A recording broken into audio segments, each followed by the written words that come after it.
So we're coming in hot.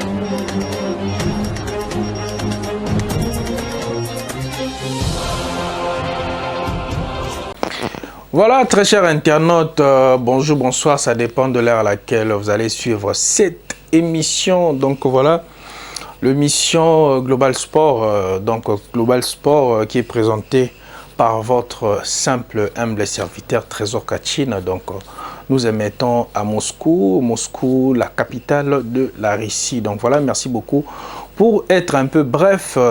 L'émission Nabiso Yalelo, Torosenga d'abord.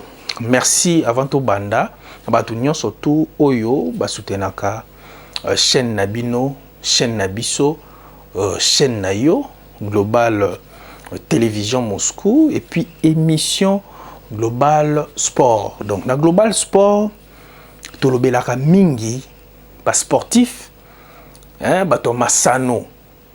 Donc voilà, to meka moko pesa ba actualité à athlète surtout bazo bunda libanda ya mboka ba combat professionnel tozaka wana mingi pona ko pesela ba information so bokoti boke na ba émission précédente bokomona que to banda déjà ko annoncer ba combat ba ilunga combat na ya ceinture combat na ya ko garder ceinture na ye so bokei plus loin bomona ba combat ba Faraday bomona ba combat ya ba ndeko na biso auta ko bunda susa bunda na nini na mboka nini na bosane ko ya Gunther na nosa combat Gunther wa gagner ceinture na ye. Donc ba kombeze belé combat impact kitenge na king boxing na ba combat na auto bunda auto gagner 2 ceintures, félicitations. Na ba to banda déjà ko annoncer ba combat donc ils mbala libosote donc ils émission moko to sala concept wana pona ko promouvoir ba athlète parce que moni okoza na athlète ozano na chaîne na yo mais chaîne na yo ndenge biso to ko solo lango na ndenge yo solo lango za moi un peu différent yango moni to sala concept wana pona mingi to aider ba athlète na biso to mega ko vitriner bango dans le monde quoi.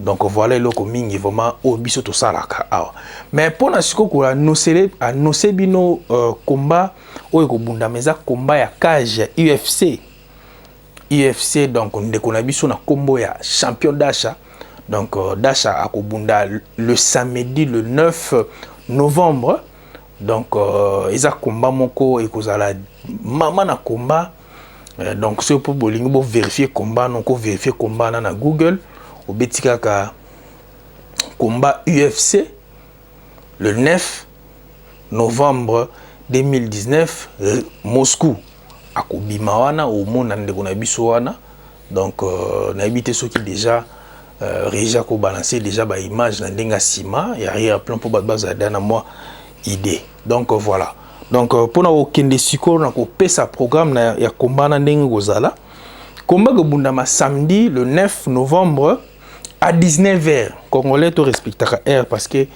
sur 20h au coup dans le monde peut-être au coup va combat monsieur pour combat et ça moins belé. Lieu est à CSK Arena. Bateau bavana na Moscou déjà je pense que ba yebi CSK Arena très bien. Eza stade ya munene ya club mopé awa mboka o ya munene.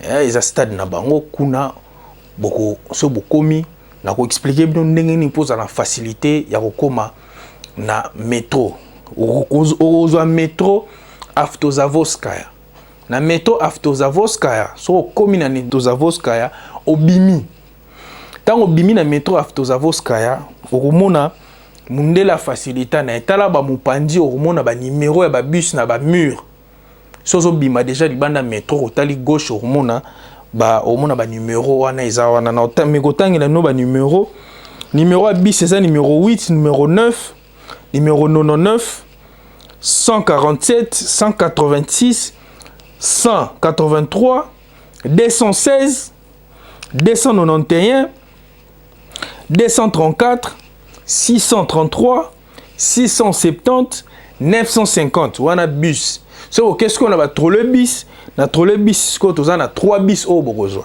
et 3 trolleybus plutôt 26 40 et puis 67 na bandeli sous ba trolleybus exactement na 3 trolleybus kaka 26 40 67 ba numéro ba bis wana ba trolleybus wana e ko memayo ti na stade wana arena CSK.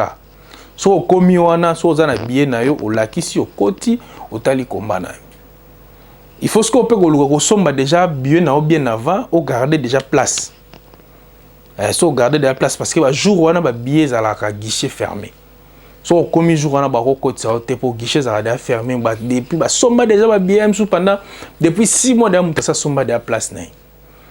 Donc voilà et donc vraiment na linga ki na sembola mais régie OK, on balance les biso préparation ya ndeko dalcha ndenga préparer combat na e ndenga za ja ready et le baba anglais total à quelques préparations ya ndeko dalcha et puis to zonga na plateau to meka boucler émission na biso ya lelo. Merci beaucoup Tolanda.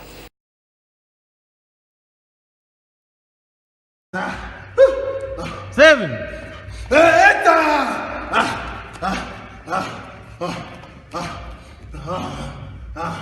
Hey.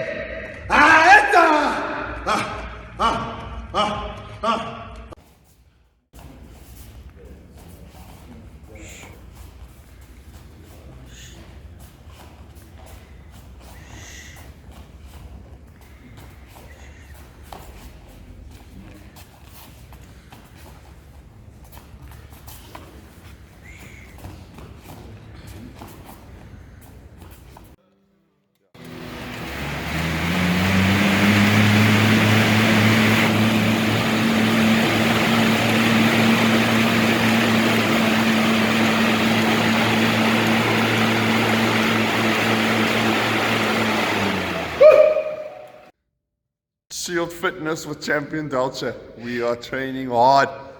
Russia, we're coming in hot.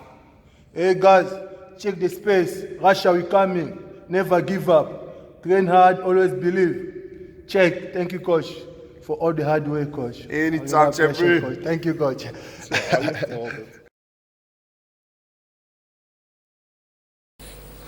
Donc voilà, bande de surtout, merci, on est vraiment de retour sur cette plateau. Donc voilà, Kande Bomoni Bomoni Ndekonde Ngaza ready.